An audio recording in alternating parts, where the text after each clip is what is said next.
welcome. Good morning. Good morning to everyone. Actually, good afternoon might be in order. Right. Two of you. Warm welcome to you all.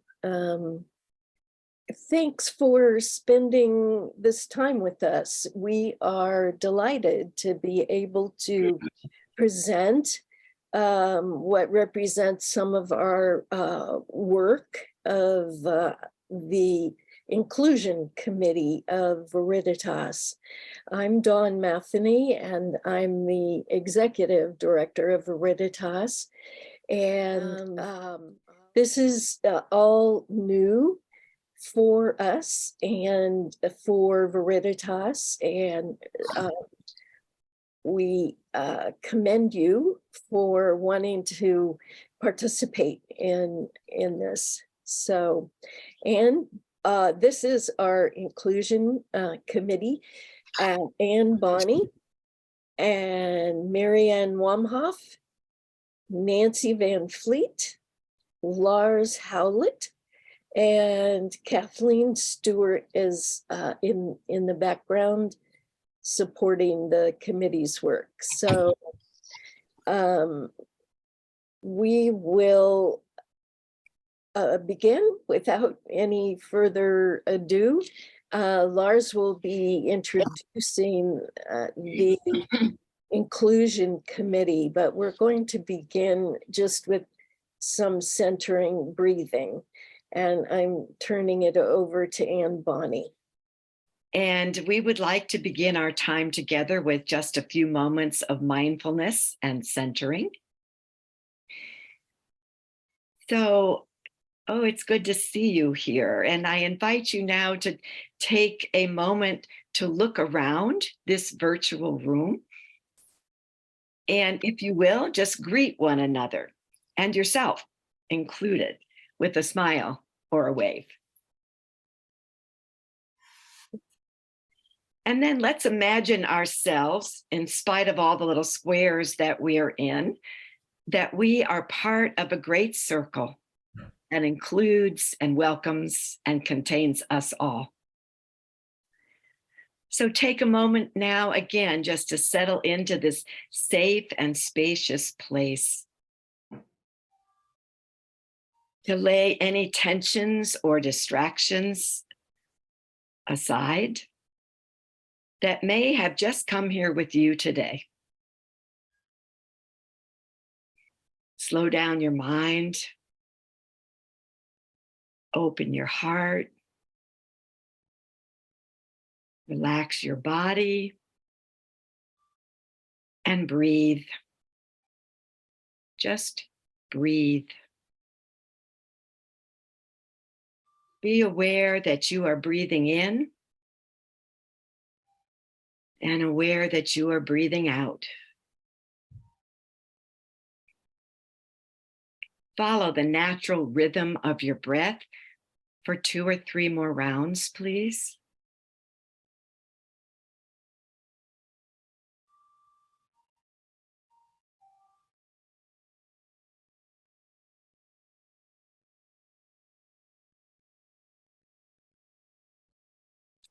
Keep breathing now and hear this excerpt from Amanda Gorman's inaugural poem, The Hill We Climb. If we are to rise up in our own time, the victory won't be in the blade, but in all the bridges we've made. This is the promised glade, the hill we climb, if we dare.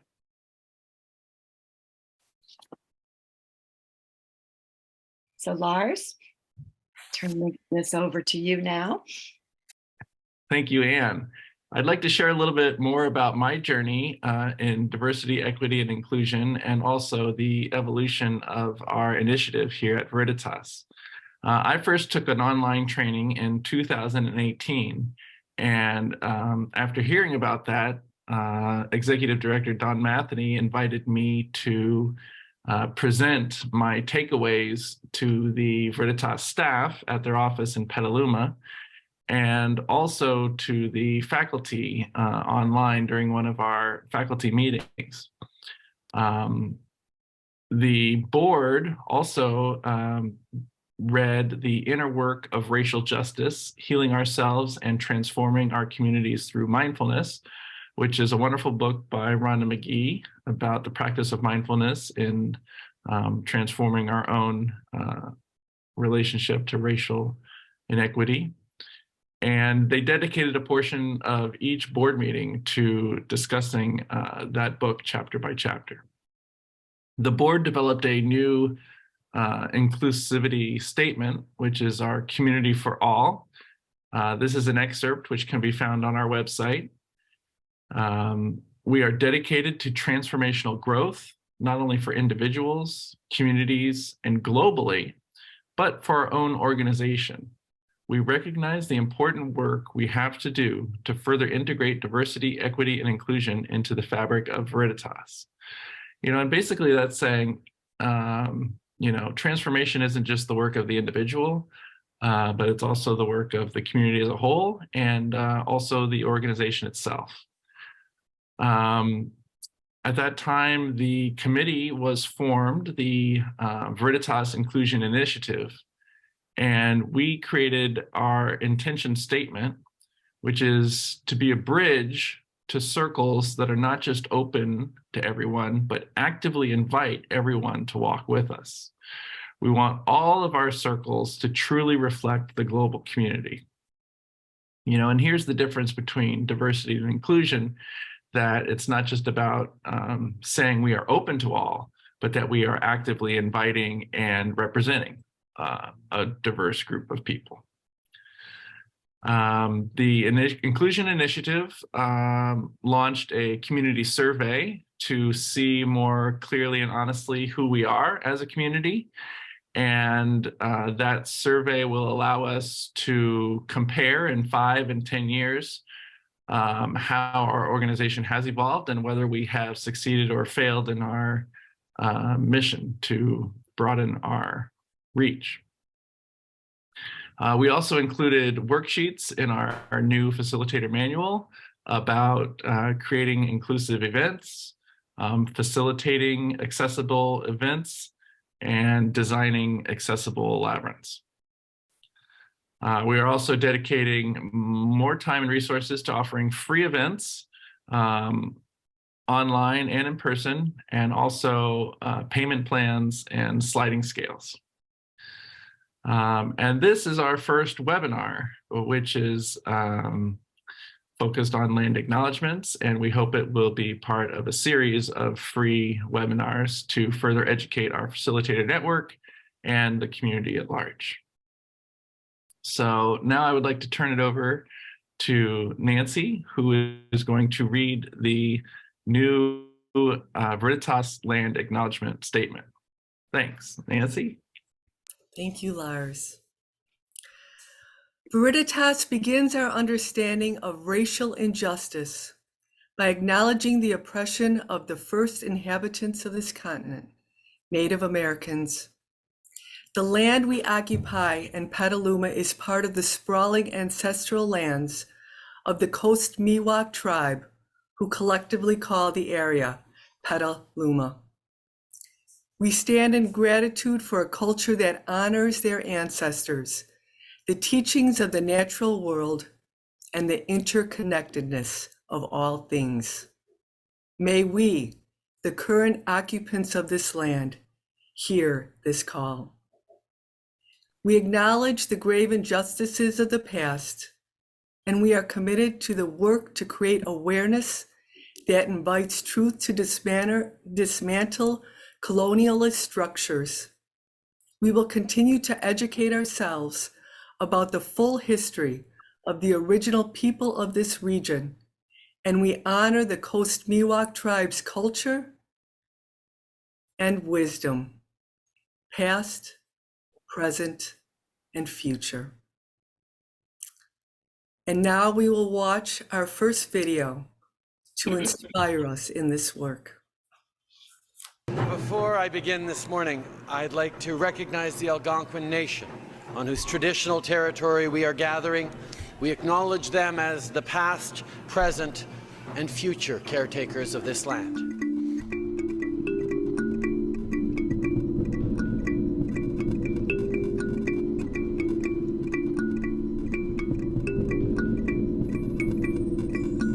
Wherever I go on God's green earth, I do the Lakota tradition of acknowledging the four directions, the land, and the people living there. Unchimaka, as I call Grandmother Earth, the land, I view her as a sacred, living entity, and that's the way we acknowledge it in, Lakota thought and philosophy. As a Native person, I'm ready for any kind of confrontation that might come up, or I'm preparing myself to remind people of all those things that they forget about. We are still here. I was at a meeting in Minneapolis, and the room was primarily non-Native people. I was in a non-Native organization, but this executive director got up and said, okay, we're gonna get started. So everybody, was sitting down and getting quiet. And she said, I'd like to get started by acknowledging the indigenous culture of Minnesota. And I was like, wow. And it just made everything fall away a little bit from me. My guard went down, I was more relaxed. Because by saying that, that means she understands something that is just you can't talk about, right? It just relaxed me as a minority, as a woman, and as a Native person. It just pulled away this layer that's always there, It was super cool.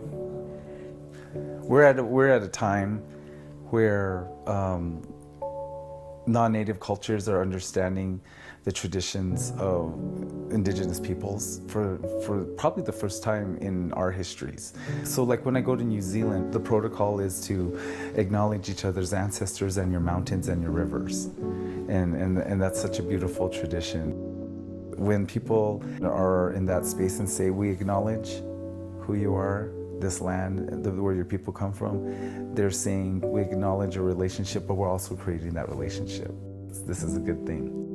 The important thing would be that folks would then sit with that. What does it mean that our settlement is occupying this space? And what responsibility do I have considering that legacy to these contemporary things, right? And how do I stop distancing myself from that? Ideally, that would be, for me, the impact that this has.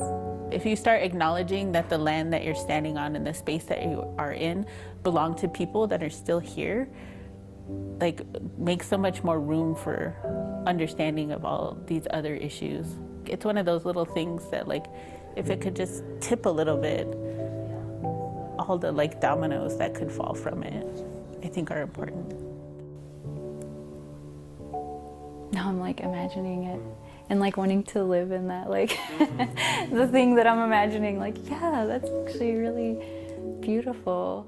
It's just being a genuine human being to acknowledge each other's histories, the good and the bad.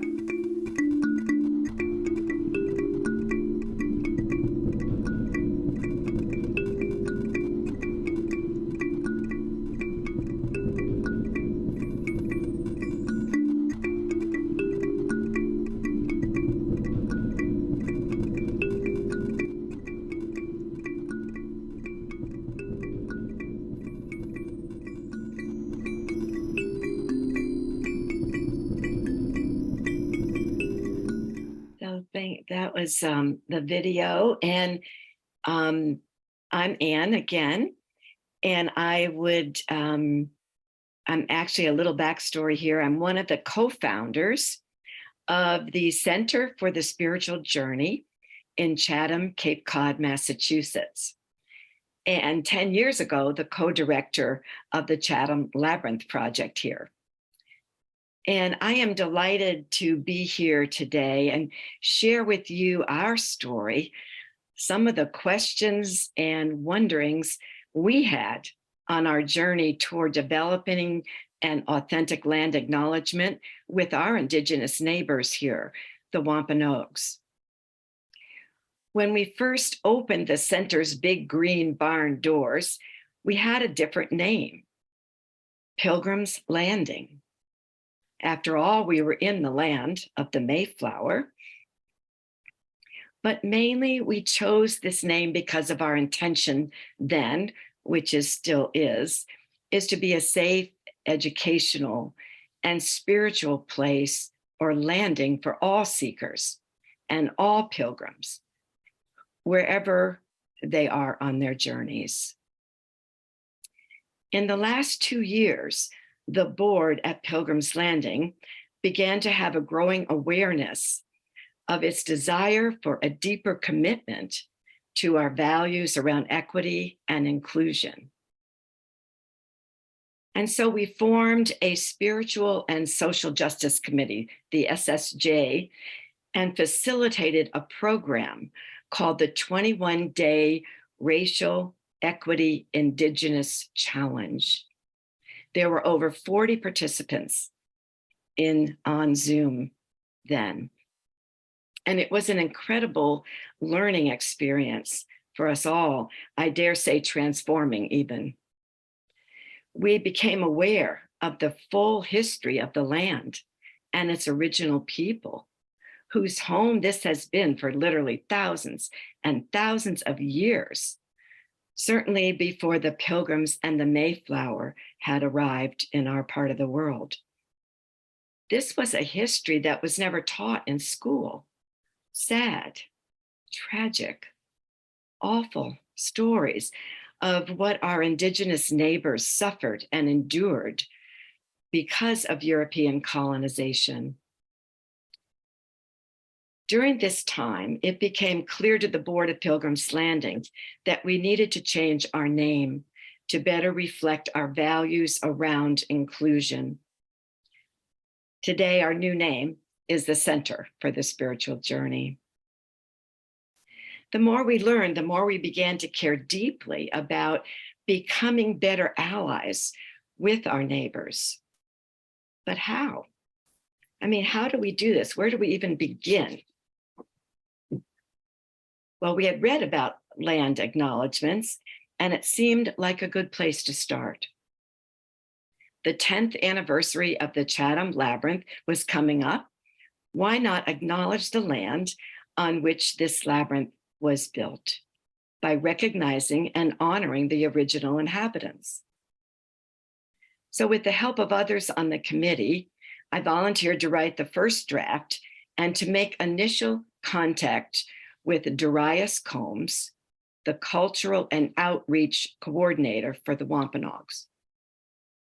Darius sent back examples and guidelines, and then took our draft to the council for final approval. I'd like to share with you now this land acknowledgement, which we wrote. The Center for the Spiritual Journey acknowledges that this land on which the labyrinth has been built and which remains under our care is part of the ancestral land of one of the 67 communities of the Wampanoag Nation named Monomoyet. We gather here today with gratitude for a culture that honors their ancestors, the teachings of the natural world, and the interconnectedness of all things. May we, the current occupants of this land, hear this call.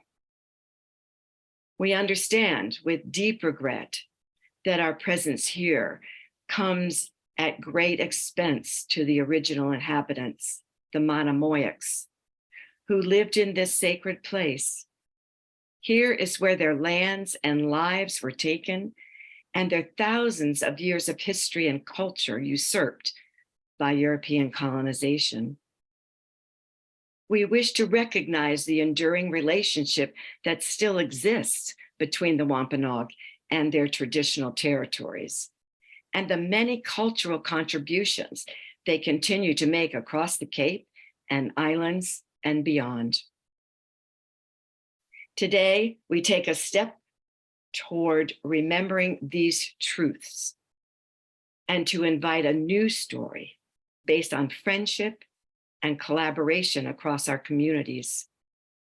We make a commitment to educating ourselves and our community about the full history of the original people of this region and to honoring the Wampanoag culture, wisdom and their wisdom, past, present, and future. I add here also that that is the longer version for our events currently that go on. We shorten it to the first paragraph usually. So as it is true for all land acknowledgements, it does not and should not end here.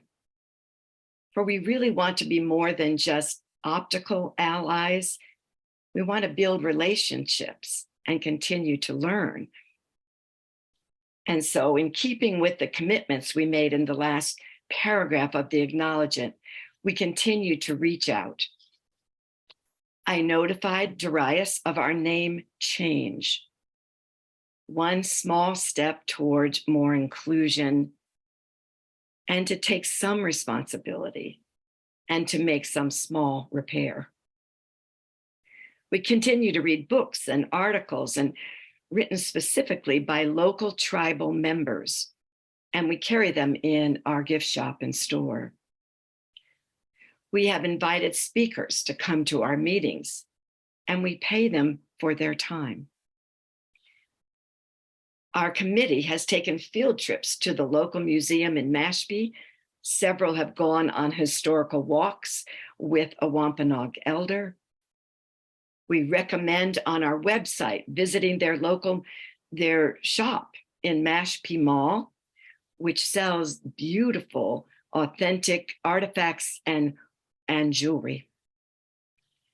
And we are really excited to go as a group and attend a powwow this summer. And so the drum that beats for all goes on. We continue to learn and reach out to build trust and hopefully one day true friendship with these remarkable people from whom we have so much to learn. So let's see, Lars. Thank you, Anne. We also really appreciate your story and your example. We also wanted to share an example of a virtual land acknowledgement. On Fridays, we host handheld walks, and we also have qualifying workshops and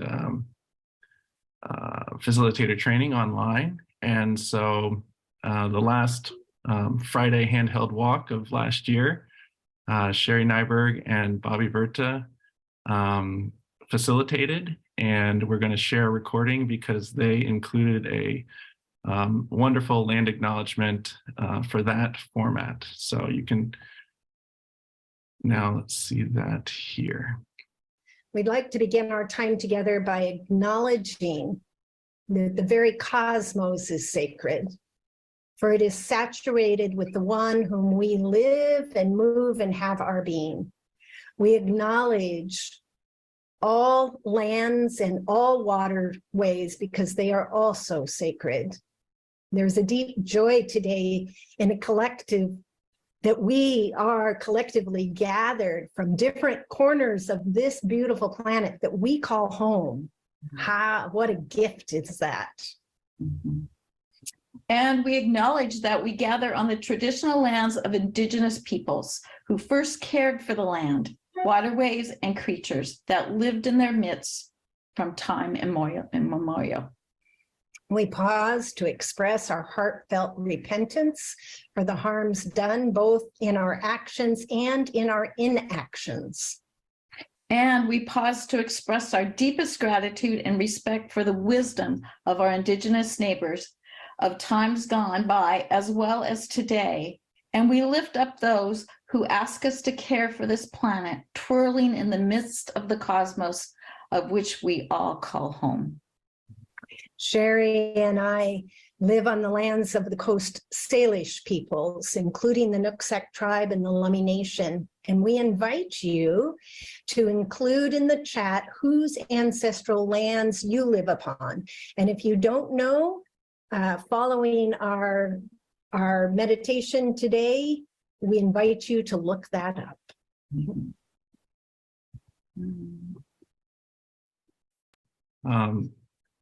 sadly, we lost Bobby Berta in February of this year, so we also wanted to share that and dedicate that video in her memory and her honor. We do have Sherry with us, and I felt so moved that Sherry and Bobby have been the first facilitators to use a land acknowledgement at the beginning of an online finger labyrinth walk that Veriditas does regularly. So this seemed like an important case study to share with you, an example to share with you. It's so well crafted from the cosmos to the native peoples. I just want to see if Sherry would like to make a comment. My heart is so moved by seeing Bobby there, and I know that's true for you as well, Sherry. So I don't know if you want to talk now, but I just wanted to give you the opportunity. Yeah, thank you. And I hope I can do this. I thought I could do this without crying. Sorry. It has been important to Bobby and I for a number of years to always, whenever we led a retreat or a worship service or some kind of other walk in our communities, or whether we were in Iona or France, to always acknowledge that the land that we were on did not belong to us, and to honor our Indigenous ancestors. And without guilt. It's not about guilt or judgment or shame. It's always the invitation to learn. And then to open up that communication, which Anne so beautifully just talked about. So I thank you. And our land acknowledgement has always been morphed and changed over the years. And one of the things I recently did is I posted it in my home. I printed it out because it's not, it's just the beginning. The words that we say cannot just be words, but there needs to be actions. So to learn the stories of the elders that live in our community, actually, there was a book that was just published. And so, but to learn those stories and then to open up that communication and not to project what you think will fix things, so to speak, but to just open the communication and to honor and to witness. So I thank you, and I'm sorry for the tears. I'm grateful. No. Thank you, Sherry. It's I appreciate what you added to the video, which is very powerful. So thank you. And I wanted to say we're heading into some breakout groups. But I wanted to share with you that our committee sees this as aspirational work. We are not diverse as a committee, nor is Veriditas, and we have a long way to go. I think one of our next efforts is going to head in the direction of racial equity. But we wanted to begin with the land originally. And I leave you with an invitation to get more involved with this aspirational effort. And we'll move along now to have Lars and Marianne present some how-tos. So is your head spinning yet? You're getting a lot of information, and the purpose of this part of the webinar is to make crafting and acknowledgement accessible. So that's our purpose. That's what Lars and I are going to try to do. So the first thing you see on this opening slide is that what you call your acknowledgement depends upon where you live. In the United States, I need to call it a land acknowledgement, but Leslie up in Canada needs to call it a territory acknowledgement. And our folks down under in New Zealand and Australia refer to an acknowledgement of country. So that's the first step. We've gathered these resources from various organizations, and one of them is the California Indian Culture and Sovereignty Center, and they have collaborated with CSUSM to create a toolkit, and they write, a land acknowledgement is not something you just do before an event. Rather, it is a reflective process in which you build mindfulness and intention before walking into whatever gathering you are having. So these are the 5 steps we've come up with, and you'll see these again at the end, and we're going to go through each step separately. Again, we're hoping to make this comfortable and accessible for you to do, because we think it's important. I think you've gotten that message from the Inclusion Initiative. And it's not, as of now, really a part of our facilitator training. So that's what this webinar is all about. So we have spoken about this first step, intention, several times. And that's where we think we must begin. We must begin with appreciation. It's not about us looking good. We don't intend for this to be any kind of appropriation. That's where our preparation begins. It's an adopting and sharing and opening that begins with an attitude of gratitude. It focuses on what's important and who has held this practice as sacred since time immemorial. We want to be authentic. We want to build healthy bridges. We don't want to create any kind of division. We are learning from groups that spoke of the web of life before science did. This places our common home in paramount importance. In one of the videos our committee watched, Grandma Mary, a Native elder, said that we are gardeners, not owners. There's no concept of ownership of land. We take care of the land. And as you heard another gentleman say in the video we watched together, land is a sacred living entity that holds wisdom. It's part of who we are elementally. So intention makes a difference. We want to come with appreciation and this sense of what's listed in the slide.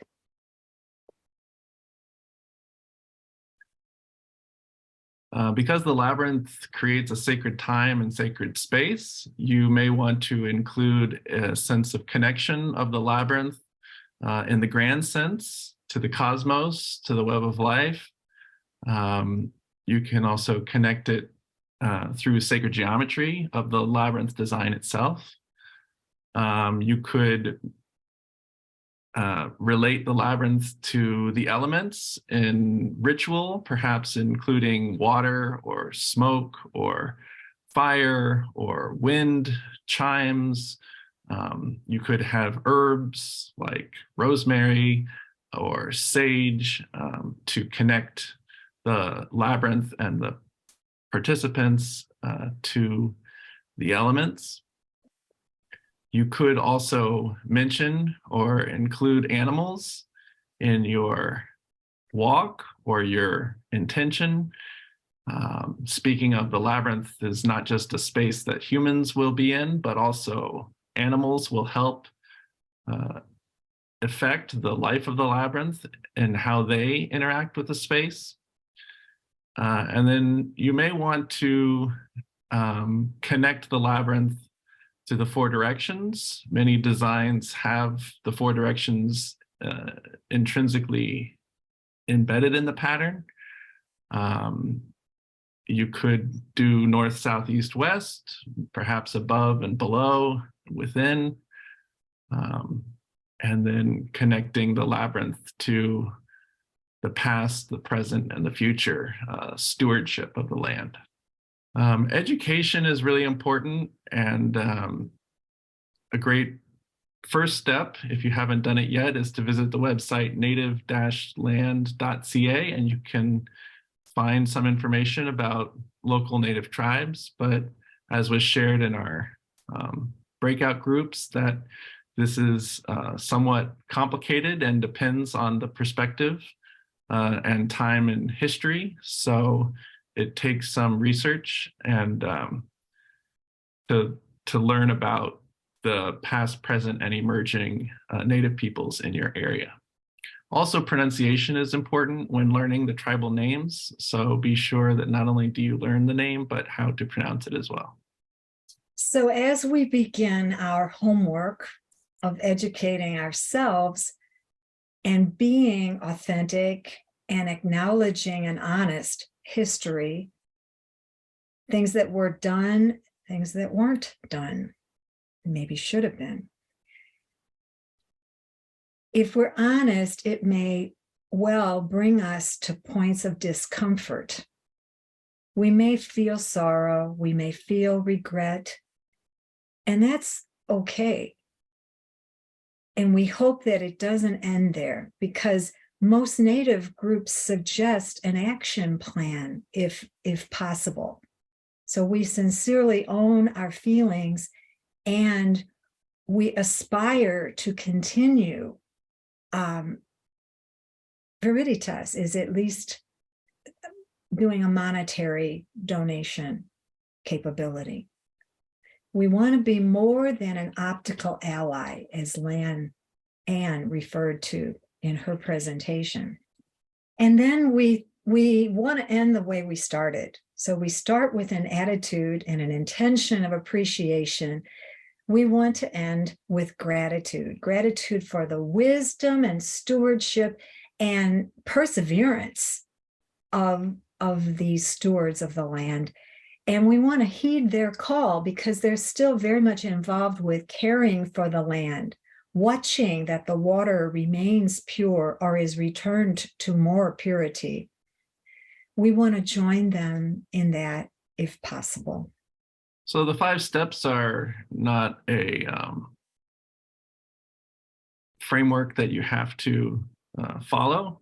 Obviously, the land acknowledgement greatly depends upon your own personal connection to the land and the community and the history in your space. And you can add or adapt all the different pieces to create your own personal statement.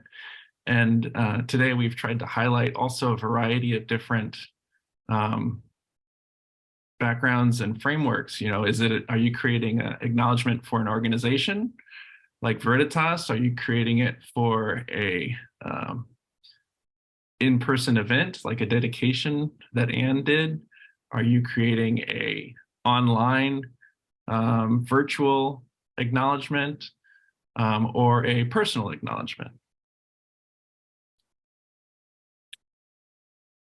Why do we recognize the land?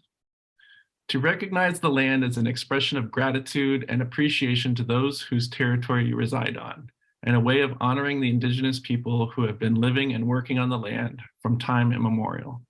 Land acknowledgements do not exist in a past tense or historical context. Colonialism is a current and ongoing process, and we need to build our mindfulness of our present participation. That's from Northwestern University. So this is really an invitation for you to educate yourselves and research, to connect with local tribal members and communities, and then to support and act as you are able, and to raise awareness for others, to help them to be inspired and aware of their own connections and responsibilities.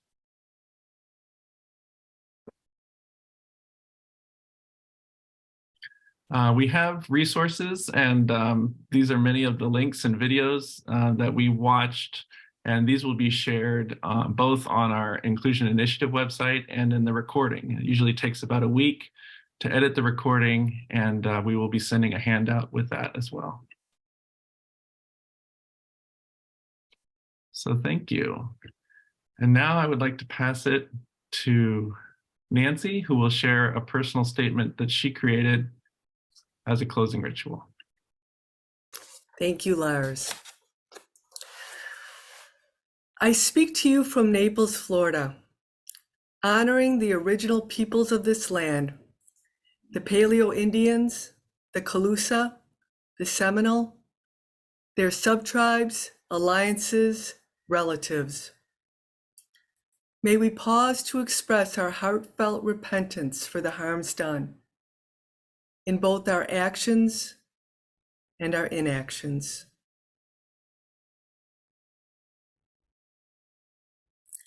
I lament the injustice done to the original inhabitants by Spanish colonizers and acknowledge the painful history of genocide and forced removal from the territory.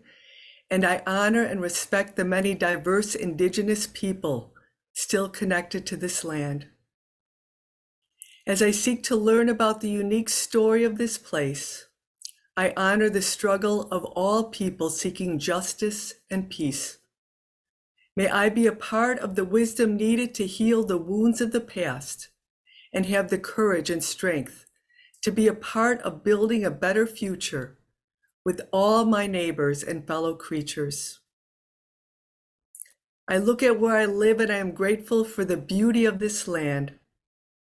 From the peaceful waters of the Gulf Coast and the Gordon River to the crystal clear springs and sandhills of Central Florida, from the Everglades of the 10,000 islands to the Florida Keys, for the streams, rivers, estuaries, mangrove forests, and shorelines that connect one region to another, for all the beautiful creatures that surround me. And I think about the many species in my region that have been pushed toward extinction, and I desire to protect all precious creatures, from the manatee to the loggerhead turtle, from the Florida black bear to the Florida panther, from the bald eagle to the gopher tortoise. And so may we all, from our different home habitats and watersheds, express our deepest gratitude and respect for the wisdom our indigenous neighbors, past, present, and emerging, and the wisdom to take care of this sacred planet so that we can live a life of harmony, realizing that we are all a part of a beloved community and web of life. And now I would like to invite Dawn to share some closing remarks. Well, thank you, Nancy. I hope that was helpful. We hope you'll join us in this aspirational effort to make the labyrinth more accessible to all communities and welcome for everyone. Thank you so much. And we were going to put in the chat, if you could, the donation link. And Marianne had made a comment about that. Our committee has made donations to native.gov as a way of thanking them for all the work they've done to bring this material to life for us. And Lars will put that link in the chat if you are so inclined. You know, and I just wanted to add, in some of our conversations with NativeGov, and that link, they have amazing resources on their website, and really encouraging us to go beyond the land acknowledgement statement and what does that look like in each and every one of our lives. And they have just a lot of ways to do that. So I just wanted to also just bring that forth. So thank you. I keep losing connectivity, so I've missed some of the last conversations here. But I think we'll draw it to a close now, and we'll hope to hear back from you about how your land acknowledgement work goes. And thank you for being present.